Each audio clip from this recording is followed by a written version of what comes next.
Saviez-vous qu'un simple petit déjeuner peut devenir le théâtre d'une vie qui bascule? Pour Maya Carter, l'arôme du café et des œufs frais ne serait plus jamais synonyme de réconfort, mais le prélude glaçant à la fin de son monde. Chapitre 1, le verre brisé. Le soleil matinal file très faiblement à travers les stores de l'appartement des Carter, niché dans une banlieue tranquille de Chicago. La cuisine embaumait le café fraîchement moulu et les œufs au plat, ce parfum réconfortant qui, d'ordinaire, symbolise la stabilité et la chaleur d'un foyer. Maya Carter se tenait près de la cuisinière, son geste précis et habitué, déposant soigneusement une assiette sur la table tandis que son mari, Ryan, se glissait dans son fauteuil avec l'aisance et la décontraction de quelqu'un qui croit fermement que le monde tourne autour de lui et pour lui. Il prit sa fourchette, goûta une bouchée de l'omelette aux fines herbes et sourit chaleureusement, un sourire qu'elle connaissait par cœur. « Tu fais vraiment le meilleur petit déjeuner, Maya. Je ne sais pas comment tu fais, mais c'est toujours absolument parfait. » Sa voix portait cette douceur familière, ce même ton velouté qui, autrefois, faisait battre son cœur à tout rompre et lui donnait l'impression d'être la femme la plus chanceuse de la terre. Ce matin, pourtant, ces mots n'étaient qu'un bruit de fond dans une routine devenue trop prévisible, une mélodie jouée sur un disque rayé. Maya, assise en face de lui, força un petit sourire qui n'atteignit pas ses yeux. « Je suis contente que ça te plaise », murmura-t-elle en ajustant sa tasse de thé entre ses paumes. Ryan se laissa aller en arrière, sirotant sa boisson, son regard se portant sur le sac de voyage soigneusement emballé et posé près de la porte d'entrée. « Dis donc, avant que j'oublie, pourrais-tu me sortir mon costume gris plus tard? J'en aurai besoin pour le voyage. On a ce séminaire d'une semaine à Milwaukee.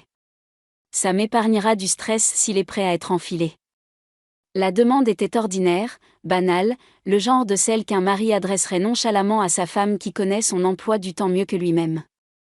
Et pourtant, il y avait une étrange distance dans son ton, une froideur calculée, comme si cette simple requête n'était que le prélude à quelque chose de plus lourd, de plus définitif. Maya hocha la tête sans réfléchir, un automate programmé par des années d'habitude conjugale. Le rythme de leur vie était si profondément ancré qu'elle ne le questionna même pas. Pendant un instant, un seul et précieux instant, tout lui parut d'une normalité trompeuse. Le cliquetis des couverts contre la faïence, le ronronnement sourd d'une voiture passant dans la rue, le léger bourdonnement du téléphone de Ryan posé sur le comptoir en granit. Mais il posa sa fourchette avec une lenteur étudiée, s'essuya la bouche avec un calme délibéré et la regarda avec des yeux qui semblaient s'être exercés pour cet instant précis. « Maya » commença-t-il doucement, presque tendrement, un ton qui contrastait violemment avec la bombe qu'il s'apprêtait à lâcher.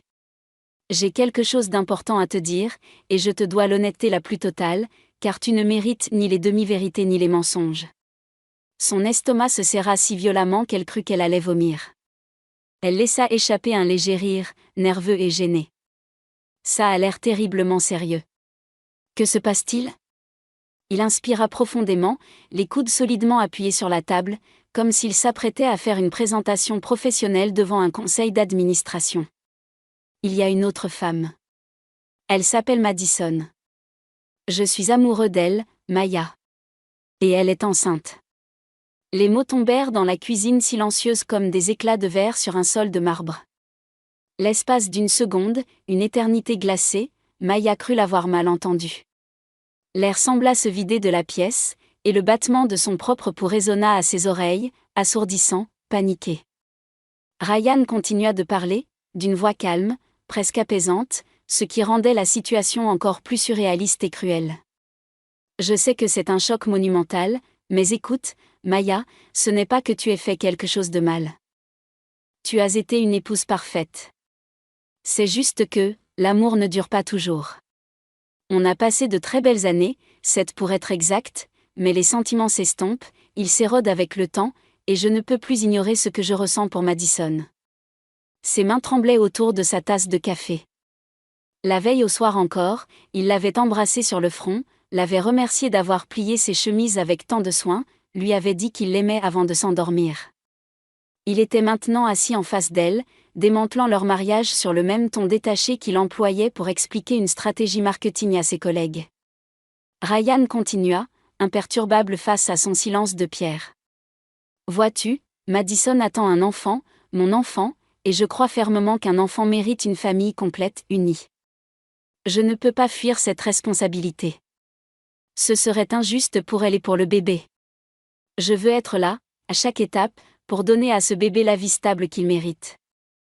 La douceur de ses paroles, leur apparente rationalité, ne firent que les rendre plus cruelles, plus insupportables. Il tendit même la main par-dessus la table, effleurant la sienne du bout des doigts, comme pour lui offrir un réconfort absurde. Je te souhaite sincèrement le meilleur, Maya.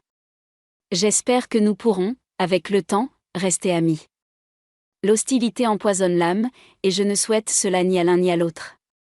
Maya le fixa, les lèvres entr'ouvertes, mais aucun son ne put franchir la barrière de son choc. Elle avait l'impression que le monde avait basculé sur son axe, que le sol s'était dérobé sous ses pieds. Ryan prit son silence pour une forme d'acceptation passive. Je sais que c'est dur et qu'on passe par des étapes inévitables.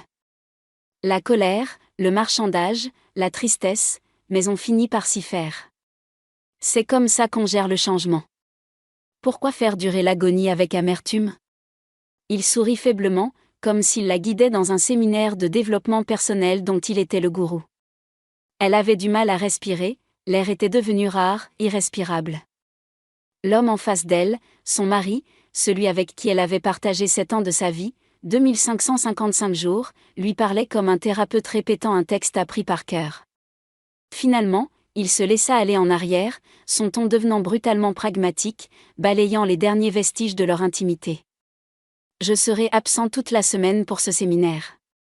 À mon retour, il faudra que tu aies fait tes bagages. Une semaine, cela devrait être largement suffisant pour t'organiser. L'appartement ne sera pas assez grand pour nous 3, et encore moins pour 4, une fois que Madison aura emménagé avec le bébé. J'espère que tu comprends la situation.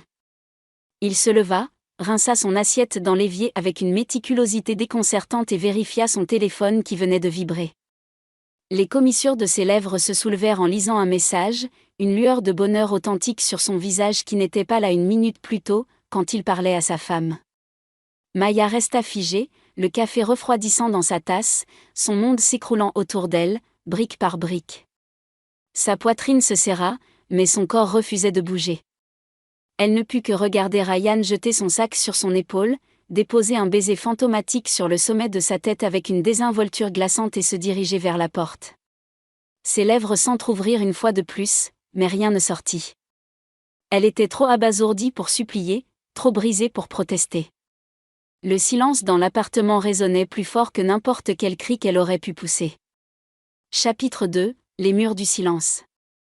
L'appartement ne lui avait jamais semblé aussi vaste et étranger. 1 heure plus tôt, c'était encore le sanctuaire où Maya croyait que son mariage était vivant, peut-être routinier, mais solide. Les murs étaient imprégnés d'années d'efforts, de rires partagés, de disputes vite oubliées et de détails soigneusement choisis qui en faisaient leur univers. À présent, alors qu'elle se tenait immobile dans le salon, baignée par la lumière matinale qui traçait des angles aigus et impitoyables sur le sol, elle se sentait dépouillée de tout sentiment d'appartenance. C'était devenu une scène de crime, et elle en était la victime. L'air sentait vaguement l'encaustique au citron et le détergent, des parfums qu'elle associait autrefois à la fierté d'un foyer bien tenu. Aujourd'hui, il lui retournait l'estomac. Son regard errait, vide, parcourant l'espace, passant par le parquet ciré qu'elle avait insisté pour qu'ils le refassent ensemble, le rideau beige lin qu'elle avait choisi après des semaines passées à feuilleter des catalogues de décoration, l'élégante table à manger pour laquelle elle avait économisé en travaillant tard le soir sur des missions en freelance. Chaque objet était un rappel cuisant de son dévouement, de son engagement à faire de cet appartement un véritable foyer, un nid douillet. Et maintenant, chaque objet semblait se moquer d'elle, lui rire au nez. Tout resterait là, intact, non pas pour elle, mais pour Madison. Madison avec ses cheveux lisses et sa peau éclatante, qu'elle imaginait sans peine. Madison avec l'enfant à naître que Ryan avait choisi plutôt que cette année de mariage. L'humiliation était une vague nauséeuse, étouffante. Ce n'était pas seulement une trahison. C'était un effacement, un remplacement pur et simple. La réalité d'une autre femme assise sur son canapé, cuisinant dans sa cuisine avec ses ustensiles, dormant dans son lit, entre ses draps, était une torture insupportable. Maya pressa ses mains contre son visage, cherchant désespérément à faire disparaître cette image mentale, mais elle ne fit que s'accentuer, devenant plus nette, plus cruelle. Elle vit Madison déballer des vêtements de bébé dans la chambre d'amis, cette même chambre dont Maya avait rêvé qu'elle deviendrait un jour une chambre d'enfants pour leur propre famille. Ryan se tenait fièrement à ses côtés, le protecteur, le père aimant, comme si les 7 dernières années n'avaient jamais existé. Soudain, une rage folle, vive et primitive la submergea, chassant la paralysie. Elle regarda la grande bibliothèque contre le mur, remplie de romans et d'albums photos, et, pendant un bref instant, s'imagina la démolir, arrachant des pages, éparpillant des photos jusqu'à ce que le sol soit jonché de fragments d'une vie qui n'avait plus aucune importance. Elle songea à prendre une scie dans la boîte à outils et à couper la table à manger en deux, laissant Ryan et Madison avec des moitiés déchiquetées au lieu de la pièce polie et élégante qu'elle avait choisie avec tant d'amour. Elle imagina briser les assiettes de leur service de mariage, une par une, les projetant contre les murs jusqu'à ce qu'il n'en reste que des éclats. Son souffle s'accéléra tandis que les fantasmes de destruction tourbillonnaient dans son esprit. Le désir de détruire était enivrant par son intensité, une façon désespérée de reprendre le contrôle quand tout lui avait été si brutalement arraché des mains. Mais la tempête intérieure se heurta à un mur d'épuisement total. Elle s'affala sur le canapé, agrippant la coudoir, le cuir froid sous ses doigts crispés, se forçant à respirer. Aussi satisfaisante que la destruction puisse paraître sur le moment, elle savait que le chaos ne ferait que la blesser davantage. Il la stigmatiserait comme la femme hystérique, irrationnelle. Cela ne ferait que conforter Ryan dans le récit auquel il semblait presque préparé, qu'elle était trop instable pour supporter la vérité. Fermant les yeux, elle murmura à voix basse, « Ne lui donne pas cette satisfaction. » Lorsqu'elle les rouvrit, l'appartement la raillait toujours, chaque objet évoquant la trahison, mais sa fureur s'était muée en une douleur sourde et profonde. Elle se leva, enfila ses chaussures d'une main maladroite et sortit. Les murs étaient trop serrés ici. Elle avait besoin d'espace pour respirer avant de suffoquer. Dehors, l'air de la fin de matinée portait le bourdonnement familier de la ville. Des voitures passaient dans la rue, des voisins portaient des sacs de courses, un rire d'enfant s'éleva au bout du pâté de maison. La vie ordinaire, dans toute sa banalité, continuait comme si son monde ne venait pas d'imploser. Maya marchait vers le parc, 2 rues plus loin. Chaque pas pesant, son corps apathique, flottant dans l'incrédulité. Le parc avait toujours été son refuge, un modeste espace vert entouré d'immeubles, avec une aire de jeu à une extrémité et un petit étang à l'autre. Aujourd'hui, on aurait dit un sanctuaire. Elle s'assit sur un banc sous un grand érable, l'ombre fraîche caressant sa peau brûlante. Ses mains tremblaient lorsqu'elle les serrait sur ses genoux, ses jointures étaient pâles. Elle se concentra sur les mouvements simples qui l'entouraient, une femme faisant son jogging avec des écouteurs, un homme lançant une balle à son chien, des tout-petits trébuchant dans l'herbe, leur mère les suivant d'un œil attentif. La normalité. La stabilité. Elle les enviait avec une douleur si intense qu'elle en devenait physique, une pointe dans sa poitrine. Pour la première fois, elle se demanda si elle avait été aveugle, si les signes de la trahison de Ryan avaient été là depuis toujours, et si elle avait simplement choisi, par confort ou par peur, de ne pas les voir. Sa poitrine se soulevait et s'abaissait irrégulièrement tandis qu'elle tentait de se calmer. « Ne t'effondre pas ici, pensa-t-elle. Sa voix intérieure était sévère, presque maternelle, comme si elle se réprimandait pour se calmer. La fureur persistait, la tentation de détruire palpitait encore sous la surface. Mais ici, dans le parc, l'air pur et le rythme régulier de la vie luttaient contre sa panique. Elle inspira profondément, puis de nouveau, chaque respiration l'ancrant un peu plus dans le présent, aussi douloureux soit-il. La réalité n'avait pas changé. Dans une semaine, elle quitterait cet appartement. Madison prendrait sa place aux côtés de Ryan, et la vie que Maya avait construite avec tant de soin appartiendrait à quelqu'un d'autre. Mais pour l'instant, dans ce petit coin de verdure au milieu du béton de la ville, elle s'accrochait au fragile acte de respirer, de se maintenir à flot. Ce n'était pas de la force, pas encore. C'était de la survie. Chapitre 3, une main tendue. Quand Maya revint à la résidence, le soleil avait atteint le sommet des immeubles, sa lumière trop vive, presque agressive pour ses yeux fatigués. Elle gravit l'étroit escalier jusqu'à son étage, le pas traînant, le corps creux d'un épuisement qui n'était pas seulement physique, mais aussi émotionnel. Chaque recoin du couloir semblait la serrer, lui rappelant ce qu'elle avait perdu. Arrivée à sa porte, la porte de son ancien chez elle, elle s'arrêta, incapable de se forcer à tourner la clé dans la serrure. L'idée de se retrouver à nouveau seule dans ses pièces, qui appartenaient déjà à quelqu'un d'autre dans l'esprit de Ryan, lui était insupportable. C'est alors qu'elle entendit la porte d'en face grincer. Madame Eleanor Brox, sa voisine âgée, entra dans le couloir. Elle portait un petit panier de linge fraîchement plié contre sa hanche, ses mouvements lents mais assurés. Eleanor avait la soixantaine bien passée, ses cheveux blancs étaient soigneusement coiffés en un chignon élégant et son regard, toujours vif et perçant malgré son âge, remarqua immédiatement la posture affaissée de Maya, appuyée lourdement contre l'encadrement de la porte. « Ma chérie », dit doucement Eleanor en posant son panier sur une petite chaise près de sa porte. « On dirait que tu as vu un fantôme. Tu vas bien ?» Maya déglutit difficilement, forçant un mince sourire qui se brisa aussitôt. « Je vais bien », murmura-t-elle, mais sa voix se cassa sous le poids du mensonge.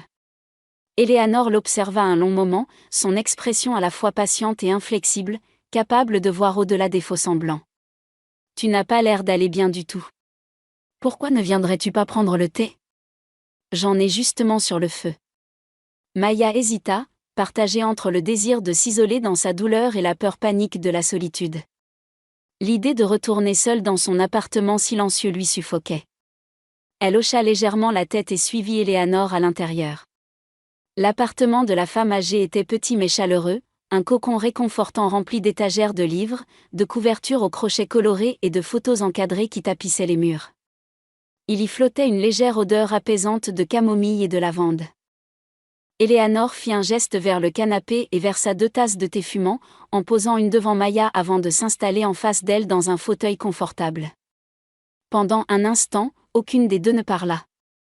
Maya serra la tasse chaude dans ses mains, fixant la vapeur qui s'en échappait, essayant de trouver le courage de dire les mots à voix haute, de rendre la trahison réelle. Finalement, elle murmura, la voix à peine audible, « Ryan, il m'a dit ce matin qu'il était amoureux d'une autre femme. Elle est enceinte. Il veut que je parte d'ici une semaine. » Sa voix trembla sur la dernière phrase, et le regard d'Eleanor s'adoucit, empreint d'une compassion profonde. La femme plus âgée tendit la main par-dessus la table basse, posant une main ridée mais ferme sur celle de Maya. « Oh, mon enfant », murmura-t-elle. « Je suis tellement, tellement désolée. Personne ne mérite une telle trahison. » Des larmes menaçaient de couler, mais Maya les refoula en clignant des yeux. « Je n'arrête pas de penser que j'aurais dû le voir venir. Que j'ai peut-être manqué quelque chose d'évident. Mais il était normal, gentil même, jusqu'à ce matin. Jusqu'à ce qu'il ne le soit plus. » Eleanor hocha lentement la tête, son pouce effleurant la main de Maya dans un rythme lent et apaisant. « C'est toujours comme ça avec ces hommes-là. Ils gardent le visage impassible, jouent la comédie de la normalité jusqu'à ce qu'ils aient trouvé un autre endroit sur où fuir. » Elle prit une longue inspiration, son regard se tournant vers la fenêtre, comme si elle regardait loin dans son propre passé. « Tu sais, j'ai cru autrefois que le pardon était la solution à tout. Je pensais que préserver un mariage, l'image d'une famille, valait la peine de ravaler sa propre souffrance. J'avais tort. Terriblement tort. » Maya la regarda, surprise. Eleanor parlait rarement de son passé. « Mon mari, Robert, » poursuivit Eleanor d'une voix basse mais assurée, « a eu une liaison quand j'avais à peu près ton âge. Il est revenu en rampant, m'a présenté ses excuses, m'a juré que c'était juste une erreur, une faiblesse passagère. Et je l'ai cru. Je voulais le croire. J'ai même élevé le fils qu'il a eu avec cette autre femme. Ce garçon a grandi sous mon toit, m'appelant maman, pendant que je refoulais mon amertume jour après jour, convaincue d'être une femme noble et forte. Et où cela m'a-t-il mené ? À 20 ans de solitude dans mon propre mariage, à faire comme si tout allait bien pendant qu'il s'éclipsait le soir pour la revoir, elle. Il est quand même parti à la fin. » L'amertume dans sa voix était acérée, mais sous-jacente, il y avait quelque chose d'encore plus lourd, le regret. Un regret que le temps n'avait jamais réussi à adoucir. « J'ai gâché la moitié de ma vie à donner des secondes chances qui n'ont jamais rien signifié, dit Eleanor, les yeux brillants, sans verser une seule larme. Elle se pencha plus près, serrant la main de Maya avec une intensité soudaine. Ne retourne jamais vers lui, Maya. Ne le laisse jamais te convaincre que ce n'était qu'une erreur. Un homme qui te trahit une fois de cette manière recommencera toujours. Il te videra de ta jeunesse, de ta paix intérieure, de ton espoir, et tu te réveilleras un jour, vieille et fatiguée, en réalisant que tu as donné des morceaux de toi-même pour absolument rien. Maya avait la gorge serrée. Ces mots la blessèrent profondément, car ils faisaient écho à ses propres peurs les plus sombres. Mais ils étaient aussi porteurs d'une étrange force. Eleanor n'exprimait aucune pitié mièvre. Elle offrait une vérité brute, taillée dans sa propre douleur. « Je ne sais pas si je suis assez forte pour ça », admit Maya d'une voix à peine audible. « Tu le es », affirma Eleanor fermement. « Je le vois en toi en ce moment même. Tu te sens brisé, en 1000 morceaux. Mais le verre brisé peut encore briller à la lumière. Tu surmonteras cette épreuve, ma fille. Mais ne te lie plus jamais à l'homme qui t'a brisé. » La pièce était redevenue silencieuse, à l'exception du tic-tac régulier d'une horloge murale. Maya fixait son thé, le poids sur sa poitrine toujours aussi pesant, mais en dessous, quelque chose de nouveau bougeait. Une minuscule graine de défi, de résolution. Elle ne remercia pas Eleanor tout de suite. Le mot semblait trop faible par rapport à la gravité de ce qui avait été partagé entre elles. Mais en quittant l'appartement de la femme âgée, elle se sentit différente. La douleur restait vive et lancinante. Pourtant, elle ne la laissait plus complètement impuissante. L'histoire d'Eleanor avait tracé un chemin sombre devant elle, un avertissement de ce que sa vie pourrait devenir si elle laissait Ryan y revenir un jour. Et même si Maya se sentait encore fragile comme une porcelaine, elle portait cet avertissement comme une armure invisible. Chapitre 4 – La guerre des familles. Le lendemain matin, Maya s'attardait dans le couloir, les clés métalliques froides dans sa main. Elle avait à peine dormi, son corps agité, son esprit ruminant les paroles de Ryan jusqu'à ce qu'elles se fondent en un bruit blanc insupportable. Elle essayait de se convaincre que ce n'était qu'un cauchemar, que le monde qu'elle avait construit n'avait pas été détruit par une seule conversation matinale. Mais lorsqu'elle ouvrit la boîte aux lettres, la réalité l'attendait, cruelle et administrative. À l'intérieur se trouvait une grande enveloppe en papier craft, plus lourde que des factures ou des publicités habituelles. Ses doigts tremblaient lorsqu'elle la fit glisser et brisa le sceau. L'entête officielle du tribunal de circuit du comté de Cook la fixait. Elle parcourut les premières lignes, la vue brouillée par des larmes imminentes, jusqu'à ce que les mots deviennent douloureusement clairs, demande de dissolution du mariage. Ses genoux faillirent céder. Elle s'agrippa au bord de la boîte aux lettres pour ne pas tomber, inspirant avec difficulté. Ryan n'avait pas bluffé. Il ne parlait pas sous le coup de la colère. Il avait déjà déposé sa plainte. Le choix avait été fait bien avant qu'il n'avoue. Elle tituba en remontant l'escalier, serrant les papiers contre sa poitrine comme s'il la brûlait. Chaque page était couverte d'un langage juridique stérile et impersonnel, mais le sens était simple, brutal, la vie qu'elle avait connue était officiellement terminée. Dans le silence de son appartement, elle déposa les documents sur la table à manger, cette même table qu'elle avait imaginé fendre en deux la veille. Les mots se brouillèrent à travers ses larmes, conditions de propriété, avis de départ, signature de son avocat. Tout était si méthodique, si froid. Maya se pressa les paumes sur les yeux. L'humiliation était totale. Ryan ne lui avait même pas accordé la dignité d'une conversation, d'un compromis. Il s'était rendu au tribunal à son insu, avait réduit leur mariage à une simple paperasse et l'avait scellé d'un sceau d'avocat. Quelque chose en elle se durcit. Les fantasmes de casser de la vaisselle lui parurent soudain enfantins. Il ne restait plus rien à sauver. La seule option était de s'éloigner avant de se noyer complètement. Les mains tremblantes, elle prit son téléphone et composa le numéro de sa mère. Grace Carter répondit à la deuxième sonnerie, sa voix chaleureuse perçant le bruit parasite de la panique de Maya. « Maya, ma chérie, ça va ?» Pendant un instant, Maya resta muette. Sa gorge se serra. Puis, précipitamment, tout s'écoula, la confession, la grossesse, les papiers maintenant étalés sur sa table. Un silence profond régna à l'autre bout du fil, suivi par l'inspiration nette de sa mère. « Oh, ma chérie. J'arrive tout de suite. Reste tranquille. » Mais Maya secoua la tête, même si sa mère ne la voyait pas. « Non, maman. Je ne veux pas rester ici une minute de plus. Puis-je rentrer à la maison ? » « Tu n'as même pas besoin de demander, » dit Grace fermement, sa voix ne laissant place à aucune discussion. « Cette maison sera toujours la tienne. Alex amènera le camion. On va t'aider à faire tes valises. Tu n'es pas seule face à ça, tu m'entends ? » Maya retint son souffle, le soulagement se mêlant au désespoir. Pour la première fois depuis les aveux de Ryan, elle sentit une vague lueur de sécurité. Moins d'une heure plus tard, la sonnette retentit. Son frère, Alex, se tenait là, grand et large d'épaules, l'air crispé par une colère froide. « Allons chercher tes affaires, » dit-il simplement. Sans poser de questions, sans juger. Derrière lui, sa femme, Emma, lui adressa un sourire tendre, les bras déjà ouverts pour un câlin. Leur jeune fils, Ethan, apparut derrière ses jambes, serrant un camion miniature contre lui. Maya s'agenouilla pour prendre son neveu dans ses bras, pressant son visage contre ses cheveux soyeux. L'enfant rigola, inconscient de la tempête qui faisait rage. La famille s'empressa d'agir, son unité l'enveloppant comme une armure. Grace arriva avec des cartons et du ruban adhésif, la voix vive mais tendre. « Prends ce qui t'appartient, Maya.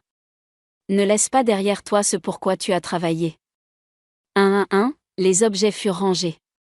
Par moments, les mains de Maya se figeaient, submergées par les souvenirs. Mais alors, Alex lui retirait discrètement l'objet des mains et le rangeait dans une boîte. Puis retentirent des pas lourds dans le couloir, suivis du clic caractéristique d'une clé tournant dans la serrure. La porte s'ouvrit brusquement. C'était Hélène Carter, la mère de Ryan, sa posture rigide, son visage figé dans une mine de dégoût. Elle entra sans y être invitée, son regard perçant balayant les cartons. « Mais que se passe-t-il ici, bon sang ?» demanda-t-elle, sa voix tranchant la pièce. « C'est du vol. Tu crois pouvoir piller cet appartement et repartir avec tout ce que tu veux ? Si tu n'arrêtes pas immédiatement, j'appelle la police. » Avant que Maya puisse parler, Alex s'avança. « Madame Carter, vous devez vous calmer. Maya prend ses effets personnels. Elle y a parfaitement droit. » Le regard d'Hélène se porta sur lui, furieux. « Ne te mêle pas de ça. Tant que le nom de Ryan figure sur ce bail, tout ce qu'il contient lui appartient. » « Ce n'est pas comme ça que fonctionne la loi, et vous le savez, » répliqua Alex, sa voix grave. Grace s'interposa, le ton tranchant comme l'acier. « Nous ne sommes pas des voleurs. Ma fille a donné 7 ans de sa vie à votre fils. Vous ne l'intimiderez pas. » Hélène laissa échapper un rire rauque. « Chez elle ? Ici, ce n'était jamais sa maison. Ryan a tout payé. Elle devrait être reconnaissante. Maintenant, elle le dépouille par dépit. » Maya posa lentement une pile de livres, se força à se tenir droite et regarda sa belle-mère dans les yeux. « Je ne prends rien qui ne soit pas à moi, Hélène. Chaque boîte ici contient des choses pour lesquelles j'ai travaillé. Je ne veux rien de Ryan. Mais je ne repartirai pas les mains vides, comme si je n'avais jamais existé ici. » « Ingrate, » siffla Hélène. « Je savais que tu n'étais pas assez forte pour mon fils. Tu te dérobes comme un rat d'un navire en perdition. »« Ça suffit, » gronda Grace. « Vous n'avez pas le droit de parler à ma fille comme ça. » L'affrontement épaississait l'atmosphère. Hélène se redressa. « Si Ryan était là. »« Ryan n'a besoin de personne pour ruiner ce que nous avions, » coupa Maya, sa voix calme mais définitive. « Il a fait ça tout seul. » La finalité de ses paroles sembla clouer Hélène sur place. Alex s'avança, une clé pendant à la main. « Ceci est le dernier jeu de clés. Une fois que nous serons partis, Maya n'en aura plus besoin. » Il la posa fermement sur le comptoir. « Elle en a fini ici. » Le geste avait le poids de la finalité. La famille Carter rassembla les derniers cartons. Alors que Maya sortait, la porte se refermant derrière elle résonna comme un chapitre définitivement clos. La confrontation l'avait bouleversée, mais aussi étrangement allégée. Le lien était coupé. Sa vie d'avant était terminée. Chapitre 5 : La lumière au bout du tunnel. La maison des Carter à Chicago était chaleureuse et accueillante, un cocon de sécurité qui contrastait violemment avec l'appartement vide et froid que Maya venait de quitter. Grace insista pour qu'elle reste aussi longtemps que nécessaire, lui préparant une chambre d'amis avec des draps propres et des fleurs fraîches sur la commode. Emma préparait des repas réconfortants qui emplissaient la maison de parfums familiers et apaisants. Alex se tenait près d'elle, silencieux mais protecteur, comme pour la protéger de tout nouveau coup que la vie pourrait lui infliger. Même le petit Ethan semblait sentir que quelque chose avait changé, lui offrant silencieusement ses petits camions comme si partager ses trésors pouvait apaiser sa douleur. Pendant plusieurs jours, Maya s'autorisa à simplement exister, à panser ses plaies dans la quiétude du foyer familial. Le rythme simple de la vie de famille l'enveloppa comme un baume. Pourtant, sous ce confort, un malaise persistait. Chaque nuit, allongée dans ce lit inconnu, les yeux grands ouverts dans le noir, elle se murmurait la même pensée : je ne peux pas rester ici éternellement. Ce n'était pas la fierté qui animait ce sentiment, mais une peur profonde de devenir un fardeau, de perturber l'équilibre de ceux qu'elle aimait le plus au monde. Elle voulait se remettre sur pied, respirer par elle-même, sans dépendre des autres. Un soir, alors que la famille se réunissait dans la cuisine après le dîner, Emma lui servit une tasse de thé et l'observa attentivement. « Tu as été si silencieuse, Maya, dit-elle doucement. Je sais que tu souffres encore, mais peut-être qu'un changement d'air total te soulagerait. Parfois, quand on est entouré des mêmes murs, la douleur ne fait que résonner plus fort. » Maya regarda sa belle-sœur, surprise par cette douce suggestion. Elle serra la tasse chaude dans ses mains, considérant ses mots. Ils réveillèrent quelque chose en elle, une idée enfouie. C'est alors qu'elle se souvint d'une maison dans le Wisconsin. Sa défunte tante Margaret la lui avait léguée des années plus tôt, une modeste mais charmante propriété près d'une petite ville au bord d'un lac. Elle n'y avait pas pensé depuis des années. La maison était fermée, visitée seulement de temps en temps par un voisin gardien. À l'époque, cela lui avait semblé être une idée secondaire, une complication lointaine et étrangère à sa vie trépidante à Chicago avec Ryan. Mais maintenant, le souvenir de cet endroit tranquille refaisait surface comme une bouée de sauvetage inespérée. « Il y a la maison dans le Wisconsin », dit lentement Maya, testant presque l'idée à voix haute. « Celle que tante Margaret m'a laissée. » Le visage de Grace s'illumina. « Mais bien sûr. C'est une excellente idée, ma chérie. Un nouveau départ, loin de tout ça. » Alex, qui lisait les nouvelles sur sa tablette, leva les yeux. « C'est un endroit solide. J'y suis allée une fois avec papa pour vérifier la toiture. C'est calme. Tu y serais bien. » Une étincelle, la première depuis des jours, s'alluma dans le cœur de Maya. Cette nuit-là, elle ne resta pas à fixer le plafond. Elle alluma son ordinateur portable et chercha la petite ville de Blakehaven sur Internet. Des images de rues pittoresques, d'un lac scintillant et de forêts verdoyantes apparurent à l'écran. Elle trouva même l'adresse de la maison sur une carte satellite, un petit cottage bleu pâle niché au milieu d'un grand jardin envahi par la végétation, à quelques pas seulement du lac. Ce n'était pas grand-chose, mais c'était à elle. Un endroit où personne ne pouvait la chasser. Un endroit où Madison et Ryan n'existaient pas. Le lendemain matin, elle annonça sa décision à sa famille. « Je vais partir pour le Wisconsin. Je vais essayer de remettre la maison en état. Je vais y construire ma nouvelle vie. » Il n'y eut aucune hésitation, seulement un soutien unanime. Alex promit de l'aider à déménager ses affaires et à effectuer les premières réparations urgentes. Emma lui donna une liste de contacts dans la région, des amis d'amis. Grace la serra longuement dans ses bras, les larmes aux yeux, mais c'étaient des larmes de fierté. Une semaine plus tard, jour pour jour après que Ryan lui eut demandé de partir, Maya était au volant de sa voiture, suivant le camion de déménagement conduit par Alex sur l'autoroute en direction du nord. Le soleil se levait, peignant le ciel de teintes roses et dorées. Elle baissa la vitre, laissant l'air frais du matin remplir l'habitacle. Chicago et son cortège de souvenirs douloureux s'éloignaient dans son rétroviseur. Elle ne savait pas exactement ce que l'avenir lui réservait. Elle savait que le chemin serait long, que la guérison prendrait du temps, que des jours de doute et de tristesse l'attendaient encore. Mais pour la première fois depuis ce terrible matin, Elle ne se sentait plus comme une victime. Elle était une survivante. En regardant la route qui s'étendait devant elle, un sentiment nouveau, fragile mais bien réel, s'empara d'elle, l'espoir. Elle ne fuyait pas sa vie passée, elle conduisait vers son avenir. Et cet avenir, elle le construirait elle-même, brique par brique, dans une petite maison bleue au bord d'un lac.